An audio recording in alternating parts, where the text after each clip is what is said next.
Bem, depois que a gente tem cadastros prontos, nós temos ficha técnica pronta, nós podemos começar a produzir.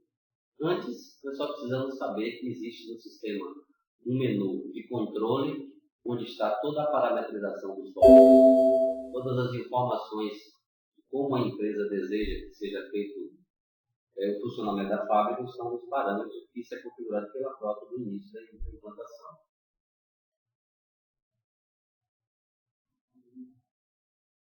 Na implantação do sistema.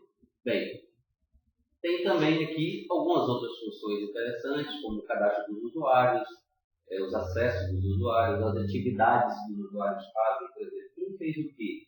Quem está fazendo o quê na empresa? Fica gravado aqui, tem um histórico de atividades aqui. Por exemplo, aqui não teve nada, vou botar um período maior.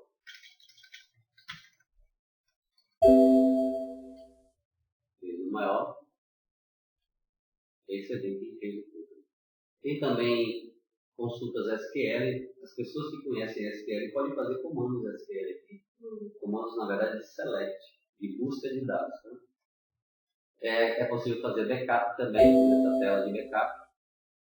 Aquela história, eu esqueci de fazer o backup. Não, aqui dentro do sistema já tem um comando de backup, não é preciso. Tem também o cadastro de custos fixos.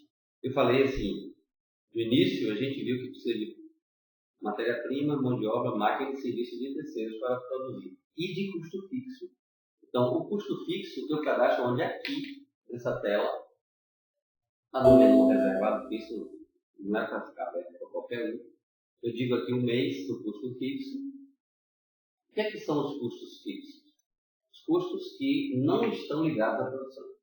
O salário do pessoal do administrativo, água, luz, telefone, computador, colabora da diretoria, etc.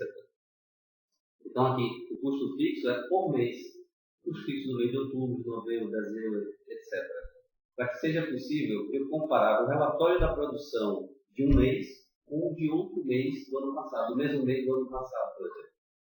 Então o custo fixo fica a critério. Aqui eu tenho vários campos de custo fixo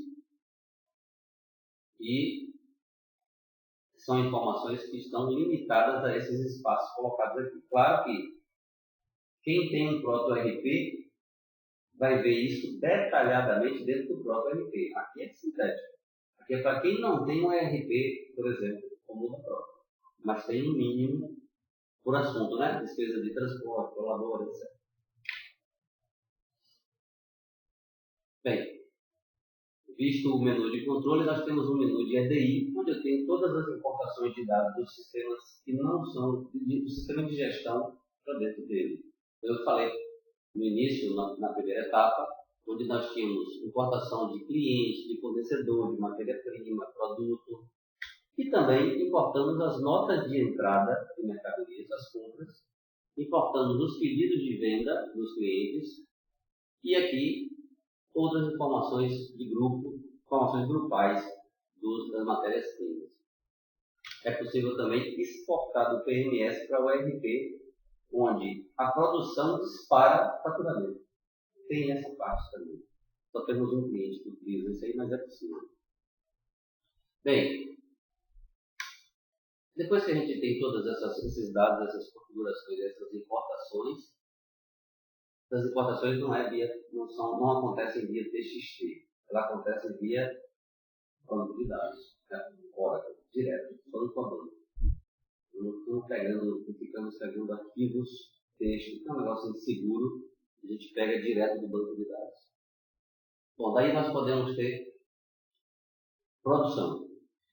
Se eu tenho um próprio RP, eu importei as notas de entrada para aqui para dentro com as matérias-primas, né? Então, já que eu tenho estoque, eu posso fazer produção. Se eu não tivesse estoque, eu poderia entrar aqui no 22, nota de entrada, e digitar uma nota de entrada. E aqui, ia fazer uma nova nota de entrada e ia liberar o estoque para mim. Só que é uma nota de entrada com dados simplificados, não tem toda aquela parafernália fiscal que existe dentro do ERP, da Proton, porque aqui não calcula custo. Essa nota de entrada não calcula custo. Ela apenas registra que existe uma nota de entrada. E a pessoa tem que digitar a nota toda completa, e o custo fica como? Calcula o seu custo. Se esse software fosse calcular um custo, ele ficaria um software grande maior, e eu ia ter que cobrar um triplo do que eu cobro hoje. Para não acontecer isso, fazemos o quê? Ele trabalha junto com o próprio RP ou com outros softwares de gestão. Agora, quem quer comprar só o próprio PMS, mas já tem um software de gestão, não quero integrar com a própria. Tá, mas deixa eu digitar minhas notas de entrada. Digita. Tá claro? Bem, vamos aqui agora para, já que temos nota, poderia ser feito ajuste de estoque também. Se a pessoa não quer digitar uma nota de entrada, vai lá, código do produto, quantidade, digita, está pronto, já tem estoque. Sem documento fiscal algum. Esse caso seria uma teoria só de gerenciar a produção sem controle fiscal algum. Pode ser feito também, fica mais simples fazer por ajuste de estoque. Sem controle fiscal. Bom, vamos aqui agora fazer uma ordem de produção. Nós temos que entrar aqui no 18 e fazer a digitação de uma ordem de produção. Vou colocar aqui novo.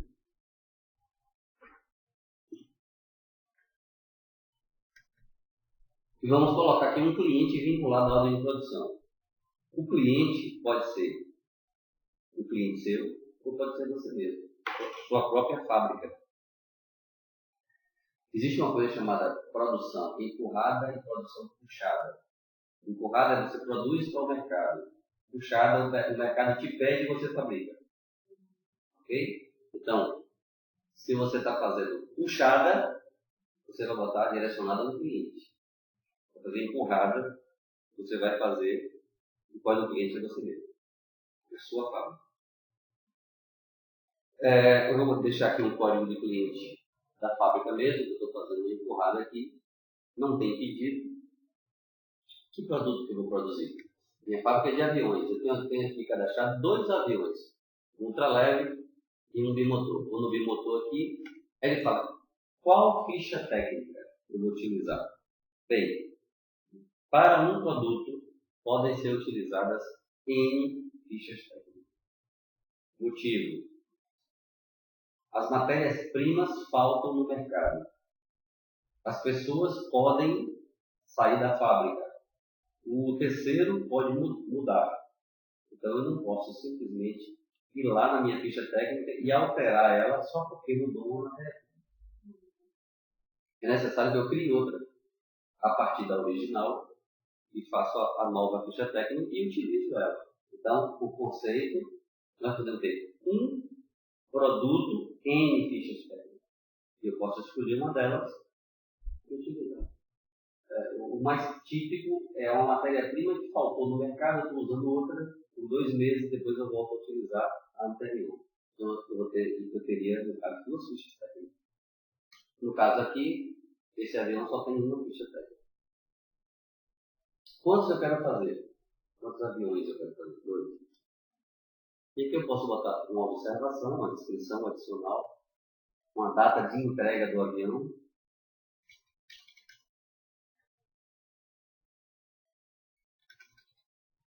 E então, lote, data de fabricação e quantidade eu posso colocar depois.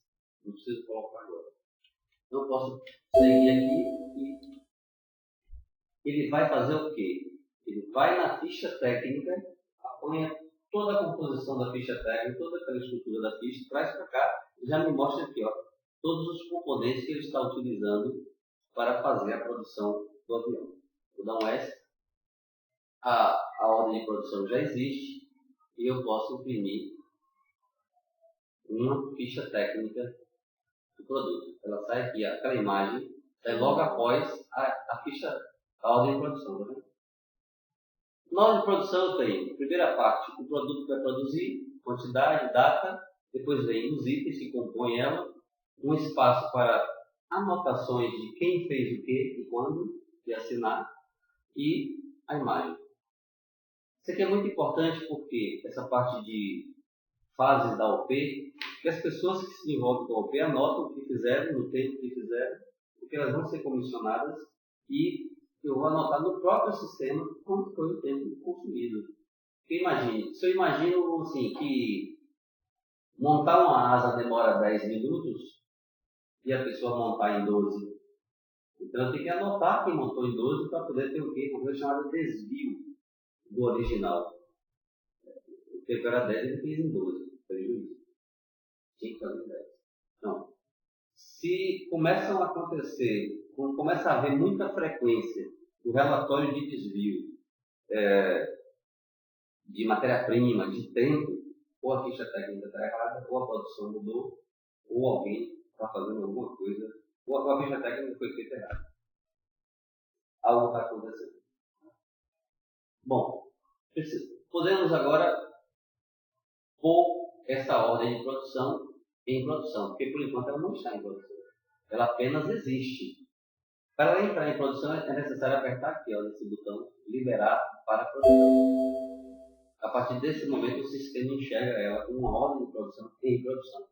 E aí o status já mudou aqui, ó. Está em produção. Bom, seguindo, aqui tem algumas informações adicionais, mas só depois que liberar o OP. Eu poderia imprimir aqui também, ó, um resumo da OP. Esse resumo me diria quais os componentes matéria-prima da OP que estão em falta. Não tem um estoque suficiente. Tá?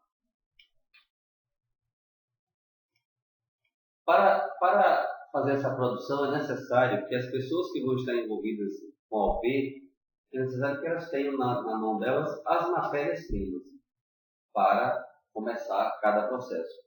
Então existe um processo aqui chamado retirada do almoxarifado para a produção. Nas fábricas, geralmente, pequenas, geralmente tem um almoxarifado que não é muito controlado, né? Às vezes meio bagunçado. Com essa opção aqui, 24, você tem condições de dar um pouco de ordem ao almoxarifado. Por quê? Porque quando você envolve a assinatura das pessoas em um documento, as coisas mudam de água. Né? Como se fosse assinando um cheque. Então, nesse processo aqui, nós vamos colocar o número de OP do avião, a ordem de produção que nós fizemos agora, e ele já me traz aqui, ó, todos os itens, matérias-primas, não mão de obra, não máquina, matérias-primas que são utilizadas nessa produção. Então, eu vou chegar aqui, asa, eu vou pegar agora, na mão do almoxarife, uma asa. Eu vou colocar aqui um. A tinta, eu vou querer somente 1 quilo. E a hélice, eu vou pegar uma só. Não quero pegar mais nada. Ele já vai me apontando aqui, ó, o saldo. Quantidade solicitada, retirada e saldo. Então, não quero mais nada, vou gravar. Quem está retirando?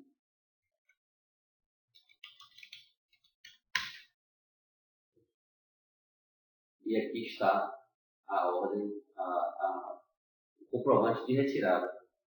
O que é que eu falei a assinatura? Porque aqui está dizendo, ó, para fazer a OP 46, João Carlos retirou da mão do almoxarife asa, tinta e hélice. E os dois assim. Então aí mudou tudo, né? Só que um almoxarifado desse tem que estar controlado no sentido de paredes e porta. Porque senão perde o sentido, né? Está aberto, está aberto. Isso aqui não serve para nada. O seu almoxarifado da fábrica está bem controlado fisicamente, ele vai estar controlado logicamente. Assinam e guardam aí 1.000, 2.000, não sei, depende de cada empresário. E aí está pronto.